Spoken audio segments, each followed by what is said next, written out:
Okay, so here we are, December the 2nd, and I'm just about to open the window on the Advent calendar and see what message is inside. So let's have a look.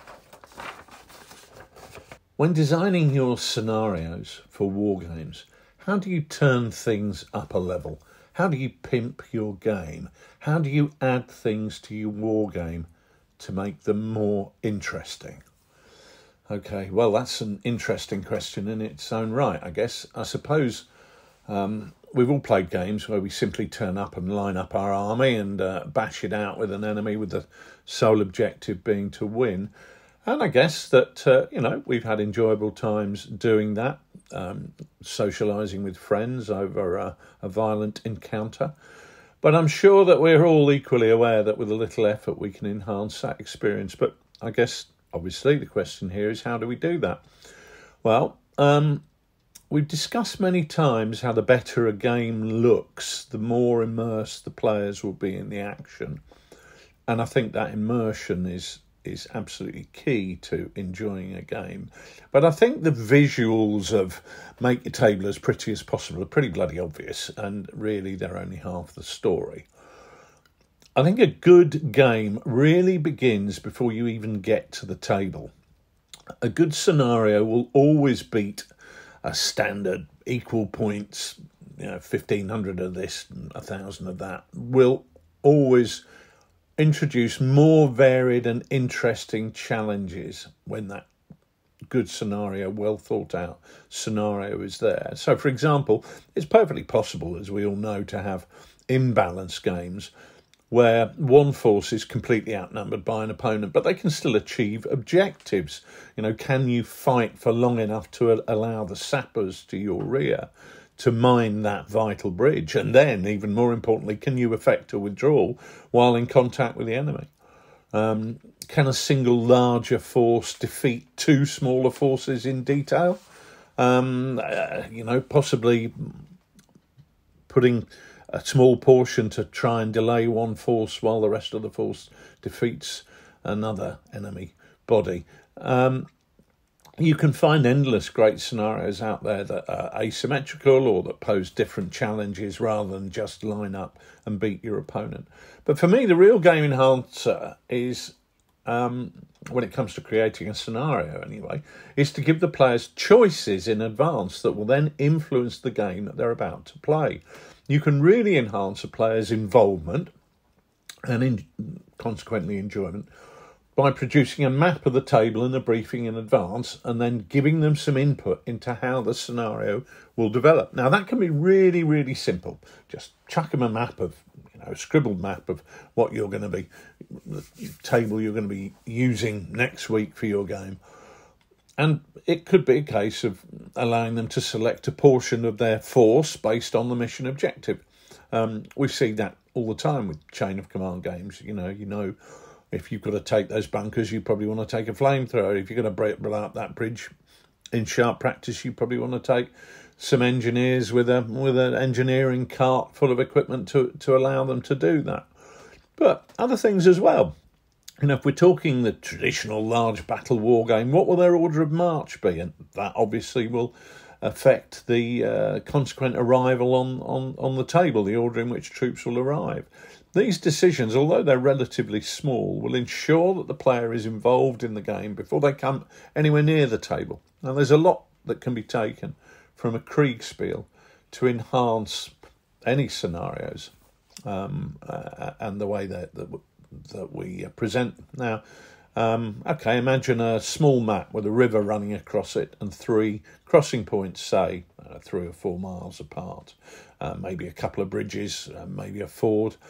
Possibly the blue player currently holds those bridges but has limited forces. Red has got to cross the river, and whilst they have a strong force, it doesn't completely outnumber blue. So if blue can identify the red objective and assemble their disparate forces, they will then have a numerical advantage. Brief your players in advance. Let blue allocate their forces to the 3 main crossing points and send out any patrols and pickets. You can identify very easily on a map the area in which these patrols are operating without tracking their precise movements. Red then will get to decide on their route of march and where their scouts and patrols are going to be. And you can put as much or as little detail into that as you like. Maybe introduce a report from a spy. Maybe have feedback when they reach the first built-up area on that map, a couple of miles away from the bridge. Maybe the people who are working in the fields there will give them some feedback. Maybe just let them decide where they put their best troops, or maybe decide, which forces they want to take with them for the battle and which they want to leave back at the base, like the A-Team, to defend their headquarters.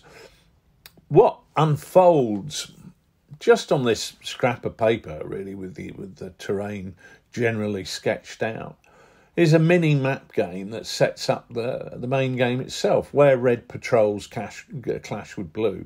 Just roll a dice and feed back the information to the players over the days preceding the game. You've met enemy cavalry scouts on the outskirts of Village B. Or you can see a large column in the distance as they go over a hill towards the woods to the east. But what will be certain is that when the game itself actually begins, both players will understand the back narrative and will be immersed in the game from the very beginning.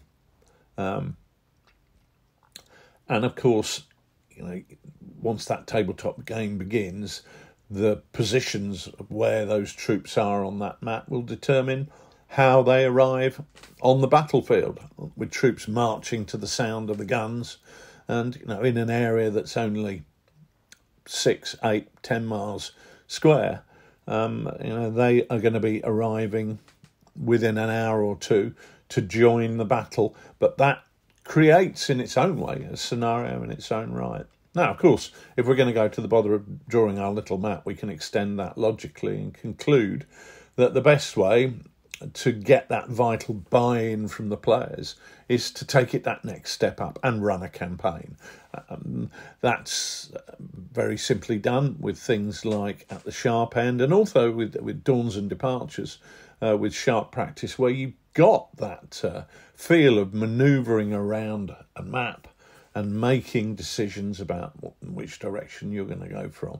I mean, this is a hymn sheet that everyone's heard me sing from regularly, but it seems clear to me that there can be no better way to enhance a tabletop wargame than to have it set in a series of games that combine together to tell a much bigger story. Now, I hear some people say to me, but running a campaign takes some effort, and again, this is where Dawns and Departures and At the Sharp End attempt to take an awful lot of that effort out of the way. But even if it does take some effort, well, in so many ways, it also removes so much of the responsibility from the person planning the tabletop scenario. The scenario is set for you by the situation in the campaign. The importance of that game doesn't need to be artificially created. It's plain to all who are involved, and introduces so many more decisions to be made by the players that it's pretty much impossible not to get that additional level of buy-in and involvement. The more choices a player has to make, the more they're drawn into the narrative of the situation, the more the implausible feels plausible, the more the game is lifted from a brief encounter to something that is so much greater and more meaningful.